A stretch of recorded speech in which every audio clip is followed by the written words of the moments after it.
शिमला नगर निगम द्वारा शहर में दुकानों की नए सिरे से लीज करवाने के नियमों से शहर के व्यापारी भड़क गए हैं और पुराने नियमों पर लीज रीन्यू करवाने की मांग कर रहे हैं। शुक्रवार को शिमला व्यापार मंडल का प्रतिनिधिमंडल शहरी विधायक हरीश जनार्था से मिला और लीज के नियमों में राहत दिलवाने की गुहार लगाई। शहरी विधायक हरीश जनार्था ने नगर निगम के आयुक्त से इस मामले को लेकर बात की और लोगों को नए नियम में राहत देने को कहा। यही नहीं, विधायक हरीश जनार्था इस मामले को मुख्यमंत्री के समक्ष उठाने का भी आश्वासन व्यापारियों को दे चुके हैं। उन्होंने कहा कि नगर निगम की जो दुकानें शहर पर लीज में दी गई हैं, कई लोग 70 सालों से लीज पर बैठे हैं, लेकिन नगर निगम ने लीज नियमों में बदलाव किया है जिसमें शर्तें काफ़ी लगाई गई हैं। इसको लेकर व्यापार मंडल का प्रतिनिधिमंडल उनसे मिला और इसको लेकर आयुक्त से बात की गई। इसमें दुकानदारों से एफिडेविट के आधार पर लीज को रिन्यू करने को कहा गया है। वहीं शहर में तहबाजारियों के मामले में उन्होंने कहा कि शहर में तहबाजारियों के लिए जगह चिन्हित की गई है, उसके अलावा तहबाजारी नहीं बैठ सकते। शिमला शहर में पार्किंग की समस्या को लेकर कहा कि शहर में नई पार्किंग बनवाई जा रही है जिससे शिमला में पार्किंग की समस्या से लोगों को निजात मिलेगी। जो एमएलए साहब से मिलने आए हैं, क्या आपकी ये पूरी मांगी थी? धन्यवाद जी। हरजीत कुमार मंगा, प्रधान व्यापार मंडल शिमला। आज हम माननीय विधायक साहब से मिलने आए थे। परसों कॉरपोरेशन ने सभी जो किराएदार हैं, कॉरपोरेशन के जो किराएदार हैं, उनको एक नोटिस इशू किया था कि विद इन 7 डेज़ अपनी लीज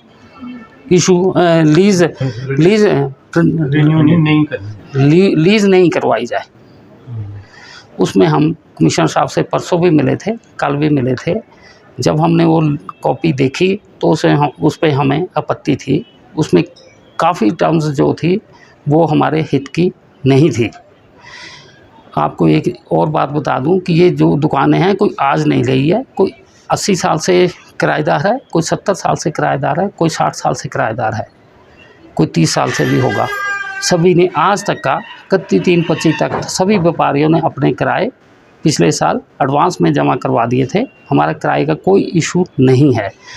लीज़ के जो ये हमने आज इनसे बात की, विधायक जी से बात की और इनमें हमें आश्वासन दिया, कमिश्नर साहब से भी बात हो गई है इनकी कि अब हम एक सिंपल लेटर बना के कॉरपोरेशन को देंगे अपने रेंट की रसीद साथ में लगा के कि ये दुकान फलाना नंबर स्टॉल हमारे पास है और हम इसका डिक्लेरेशन देनी है। हमने एक सिर्फ कॉरपोरेशन में लीज नहीं होगी।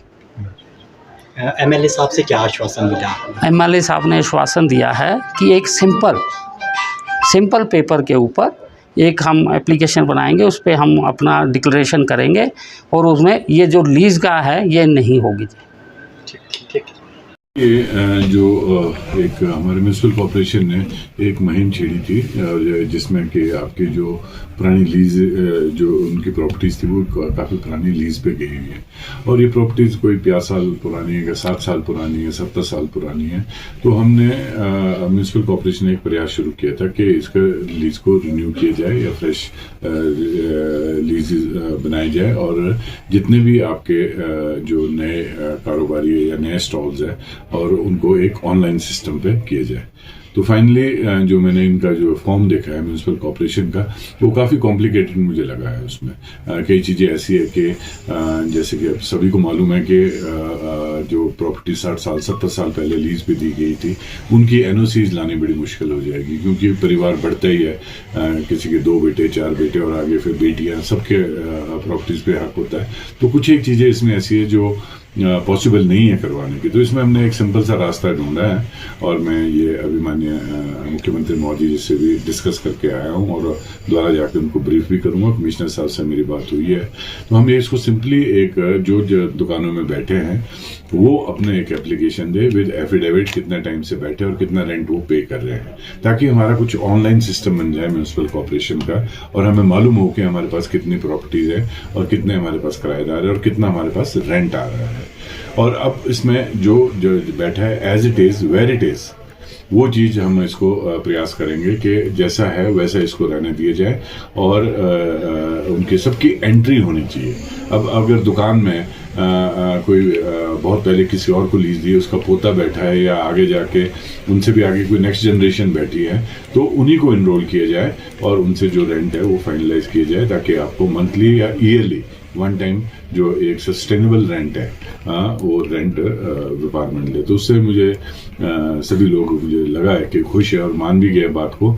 अब इसको सरकार से डिस्कस करके इसको इम्प्लीमेंट करने का प्रयास किया जाएगा। उसमें एक इशू ये भी है कि जो तहफ़्ज़ारी का है, हमें मालूम है कि तहफ़्ज़ारी के लोग जो है इनकी भी रोज़ी रोटी चलनी चाहिए, और पर लेकिन तहफ़्ज़ारी को भी एक इस तरीके से हम बहुत लार्ज स्केल पे भी नहीं ले जा सकते, क्योंकि शिमला ऑलरेडी एक कंजेस्टेड टाउन है। हमारे को लोगों का भी तो देखना पड़ेगा कि लोगों की जो मूवमेंट्स है वो फ्री मूवमेंट्स भी रहे, और यहाँ पे तो सड़कें बहुत घेर दी गई है।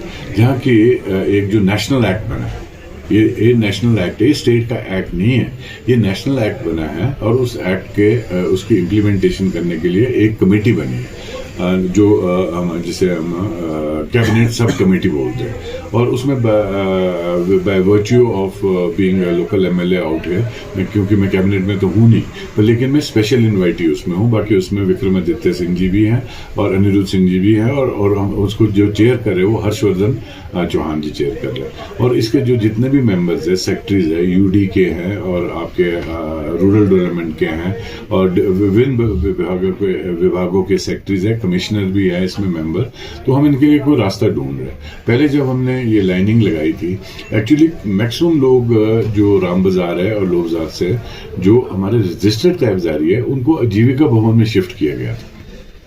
आजीविका भवन में शिफ्ट किया गया था, तो वहाँ पे भी कुछ एक लोग गए हैं, और कई लोग ऐसे भी हैं जो आजीविका भवन भी गए हैं और अपना पुराना जो स्थान था वो भी नहीं छोड़ा, विच इज़ वेरी रॉन्ग। और उसमें जिनके पास डबल ये एंट्री जिनकी आ रही है, they can not be tolerated and they will not be tolerated also. और जहाँ तक की बात जो शिफ्टिंग की आजकल चल रही है कि ये शिफ्टिंग आपकी फ्रॉम लोअर बाजार टू जो पार्किंग है, आजीविका भवन की पार्किंग है, पहले लोग ये भी कहने लग गए थे। हम उसमें एक प्रॉपर विचार लेंगे। मेरा प्रयास ये रहेगा कि अगर आजीविका भवन में जो दुकानें खाली पड़ी है तो इन तहफ़्ज़ारी वालों को दी जाए और इनसे नॉमिनल किराया लिए जाए, और उसके ज़्यादा जो अमाउंट्स है, हमारे पास सिर्फ 28 चिन्हित जगह है लोअर बाजार की जिसमें आपको तहफ़्ज़ारी अलाउड है, जो कि कोर्ट के ऑर्डर्स भी है। कोर्ट के ऑर्डर्स भी इम्प्लीमेंट करने पड़ेंगे सरकार को, और एमिकेबली उसको सॉर्ट आउट करने का प्रयास किया जाएगा। अब मैक्सिमम एरिया में जो भी म्यूनसिपल कॉर्पोरेशन ने जो पार्किंग्स बनाई थी, ये छोटी छोटी जो पार्किंग्स इन्होंने बनाई थी और जिसमें हुआ, वो तो एक्चुअली हमने डायरेक्ट ऑर्डर दिए हैं कि इनको पब्लिक के लिए खोल दिए जाए।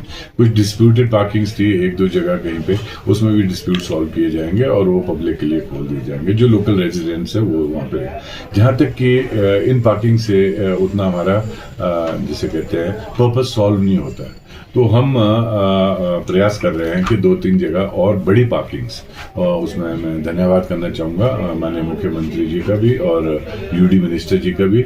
हमारे को 2-3 बड़ी पार्किंग सैंक्शन करने के लिए, जगह ढूंढने के लिए उन्होंने कहा है, और ये हम इसको किसी प्लान के अंदर, अर्बन डेवलपमेंट जो प्लान जाती है उसके अंदर हम इनको डाल के, हमारा प्रयास है कि जल्दी से जल्दी इसमें हम पैसा लाएं। और जो इसकी एक मीटिंग है वो मेरे ख्याल में अगले आने वाले हफ्ते में एक मीटिंग ले रहे हैं हम सरकारी लेवल पे, और उसमें हमारे फॉरेस्ट वाले भी होंगे और कंसर्न्ड जहाँ पे जैसे म्यूनसिपल कॉर्पोरेशन है, और कई जगह ज़मीन वक्फ बोर्ड की भी है, कई जगह आपके CPWD की ज़मीन भी है।